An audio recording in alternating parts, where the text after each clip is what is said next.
Welcome to another Crime Scene Press event. With me is Miss Ann Cleeves. She's the best-selling author of the Shetland series, the Vera Stanhope series, and a new series that I think the first book is called The Heron. I can't remember the name of the protagonist, though. The first book in the series is called The Long Call, and the second one is The Heron's Cry. Yeah, and the protagonist is Matthew Venn. Okay, great. So 3 best-selling series from you. This year you've also been awarded the Order of the British Empire. Am I right? Yeah, that's a bit embarrassing, isn't it? Why? It doesn't feel quite real, but I got it for services to reading and libraries. So I was persuaded that I should accept it so I can carry on fighting for the importance of reading for pleasure and libraries. So. Yeah.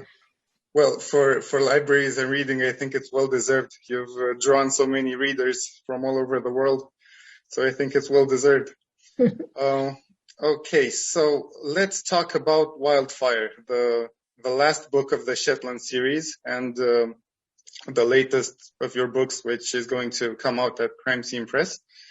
In Romanian, it's called Sălbatic, and this is the novel that wraps up the Shetland series. It's Jimmy Perez's last case.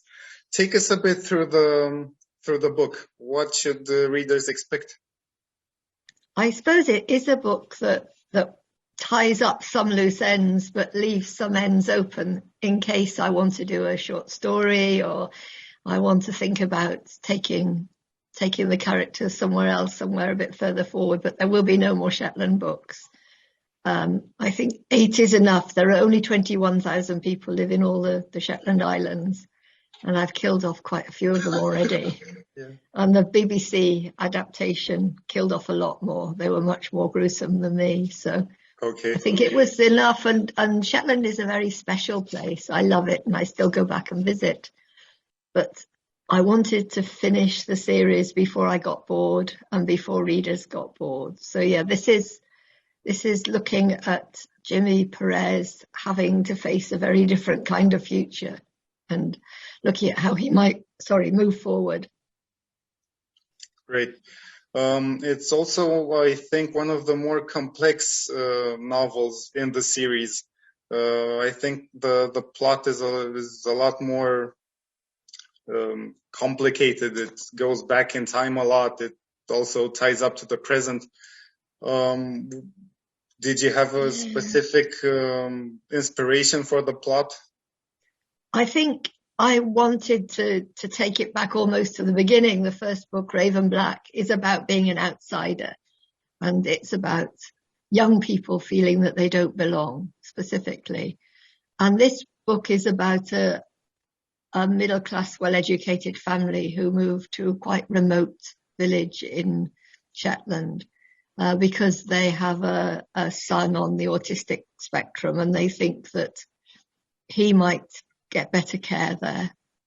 And I suppose, again, it's about how people accept people who are different from them and how the child is accepted and how this family, who are very different from the rest of the community, is accepted too. Yeah, absolutely.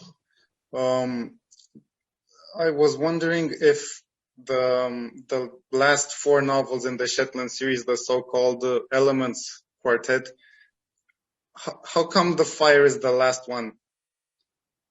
I think that was just chance. I don't plot in advance, and I certainly don't plot more than 1 book ahead. Okay. So I think that the first one in the second quartet is called Cold Earth, and I had this picture in my head of a landslide and of the earth running down and finding a body within the earth. So I think that, but fire is passionate, isn't it? And this is a bit of a passionate book too. It's about people who fall in love. Sure. I also thought that fire has this cleansing quality as well. If readers will find out more about that in the book. That's right. Yeah, it does. And And it is, yes, it's very dramatic too. And I think I did want quite a drama to end the whole series with. When was Wildfire first published in the UK? I'm trying to think. I think it was 2018. Okay. And it was the right time for me because my husband died at the end of 2017. And so I was grieving for him while I was doing the rewrites and reading the proofs of the novel. And he was so tied up with my life in Shetland. We met on Fair Isle, which is the island where Jimmy Perez was raised. And so it did seem almost as if it was the right time, like a thread being cut somehow. But it seemed very fortuitous, if very sad, that the book marked the end of that series just after Tim died. I'm sorry to hear that. But I think it's also different because Shetland is kind of remote as it is, but the plot in here, or at least the murder, takes place in the northernmost point of Shetland. It's even remoter than the one island. of the most northern bits, certainly, of Shetland mainland. There are a couple of smaller islands that are further north, but yes, and where people have their own traditions and their own ideas of doing things, and where very little knowledge of people from outside, perhaps. Certainly now, in the old days, there would have been fishermen coming and whalers coming, but now I think it is it feels very remote when you go up to those places. Yeah. How do you think Jimmy Perez evolved over the course of the 8 novels? Did you have some? I mean, you just said you don't plan ahead, so yeah. Yeah. He did develop, though. I think he did grow, and I got to know him better. Certainly when I was writing him, and he became more confident in his own skin. I think he had a bereavement too. At the end of the first quartet, he lost the love of his life. Yeah. And so this second quartet is him rebuilding his life, I think, and finding that life can go on and that he can still play an enormous part within his community, but also feel ready to make changes in his life too. Yeah, he does feel a lot more confident, if a bit weary or maybe cautious about other people, but he does feel a lot more mature, let's say, in the second quartet. I think so. Yeah. Because when he first starts in Raven Black, he's new back to the islands. He'd been living in Aberdeen. He's recently divorced. So he's there just finding his feet again in this community that he'd left behind. And really, Shetland mainland wouldn't have been his main home. Fair Isle, which is one of the smaller, it is the most remote inhabited island in the UK, would have been very different than Shetland mainland, which is now become quite buzzy because the oil came and it was a major oil terminal. And since then, there's lots of cultural tourism is happening. So it would be quite alien to him. He wouldn't know that bit of Shetland too well. Yeah. And over the 4 books and then into the second quartet, he feels more at home there, I think. When you finished the second quartet, let's say, you just said it was tied to, the ending of Jimmy Perez's adventures, let's say. But were you happy it finished? I mean, were you happy to move on from Shetland? Or Yeah, I was. It was sad in a way, but it did feel very much the right time to move on and do something different. Shetland is terrific, and I love it, and it's bleak and it's beautiful. But I thought there were only so many things, so many stories that I could tell about it. The palette is very even. It's very much the same wherever you are in Shetland. People's preoccupations are much the same. when I write Vera, there's a huge range of different backgrounds here in the northeast of England. There are the beautiful bits, the coast and the hills and the moors. But then there are the post-industrial bits where there used to be coal mines and there aren't anymore. And we used to build ships and we don't anymore. So you get real pockets of deprivation. So there's a far wider range of places that I can set stories and a far wider range of subjects that I can tackle here. So I think I was ready to move on, and I moved back with the new series back to North Devon, which is where I grew up. In our last interviews, we didn't ask you this, but I was just wondering, how did the people in Shetland react to the series, the TV series and or the books? Well, at first there was a lot of wariness and suspicion because I'm not a Shetlander. You know, I'd lived there a couple of years, but I hadn't lived there for quite a long while. And although I go back and I get local people to read the books, it wasn't quite the same as being written by somebody who lived there. But then they saw a great rise in tourism, not so much from the books, but certainly from the TV show. And I think from the first book being published, tourism has gone up by 50%. Wow.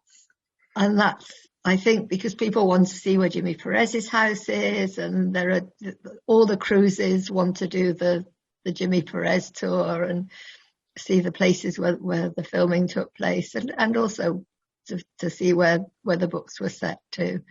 So yeah, people are. I'm much more welcome in Shetland now, I think, because the oil is going and the gas is going. So Shetlanders need someone to bring some income in, and tourists, cultural tourists especially, can do that. Yeah. Now I'm walking on thin ice because I don't want to spoil the book for anyone, but at the same time, I'm really curious if there was a moment when you decided that Jimmy Perez was going to get something good, or maybe there was the thought of, okay, let's give him something bad at the end of the book. I'm trying to walk around the spoilers, but was there a moment where you made this decision to either go one way or the other? Not until right at the end. No, I left it until right at the end to decide how I was going to finish it. So that was quite fun, really. I could tease people with all sorts of possibilities. Yeah, because the flashbacks are intense. The imagery, I think, in the book was really great, with all the bonfires or the beacons that were lighted on the islands. Is that something that people did in Shetland, or was it something you came up with for the book? The idea of the beacons, I think, happened in England for one of our major celebrations. People lit beacons on headlands, but I don't think it is a Scottish thing, and I don't think it is a major tradition in Shetland. So I stole it. Yeah, I know in Raven Black, I think you mentioned the Uphilly AA, which Uphilly, yes. Yeah, and that is real. That is real, and there is also a lot of fire going on there, but it's not the same from. Uphilly is huge in Shetland. It's a major festival, and they build it's a look back to the Viking heritage. So they build a big Viking galley and they pull it through the streets and everyone dresses up, and then they burn the galley on a big bonfire in the centre of Lerwick. So that really does happen. I was also curious about Willow Reeves. She seems, she is a character which is very different from the other people in Shetland. She also becomes an outsider when she first sets foot in Shetland. Was there a certain inspiration for her character, or? I don't think so. I think, again, there are lots of people who come in from outside into Shetland, and some people settle very easily and love it. And some people try too hard and stick out like sore thumbs, and other people just can't take it at all. And I think because Willow grew up on another Scottish island and her parents were a bit hippie and a bit, her rebellion was to join the police service because she knew that her parents would hate that she was becoming part of the order of the state. So she again was very interesting. I loved writing Willow. Yeah, she's a very likable character, and it's interesting that at times she feels maybe clumsy, although she's not really, but she kind of feels that one step away from the inner circle of That's Shetland. right. Yeah. And a bit resented because she's a woman taking a major role and she's Perez's boss. Were there any negative reactions to the series, to the books in Shetland? I mean, did anyone say, oh my God, you're picturing us as murderers or anything? No, I don't think so. I think people picked up on very small details that I'd not got quite right. And I'm much more careful about as the series went on, because I wasn't even sure when I wrote the first book that it would get published. There was no guarantee that a publisher would take it. I got more careful as the series ran on to check details that I wasn't sure about. But no, Shetland is a very generous bunch. And I think because it did well and because the TV series did well, they feel quite proud of that. You know, they're like proud parents that they can take a bit of the glory as well, which of course they can because it's their landscape, which looks so stunning on the screen and which is so brilliant for a crime novel. When you're describing it with words, it's so dramatic. And the weather is so extreme that it feeds in very, very well to that sort of Scandi type sense of the drama. And you're great at writing the scenery. I mean, you just feel you're there. It's incredible. Once again, thank you so much for writing the books. They're great. Oh, thank you so much for publishing them. And thank you for accepting the interview. Thank you very much. Thanks for your generosity.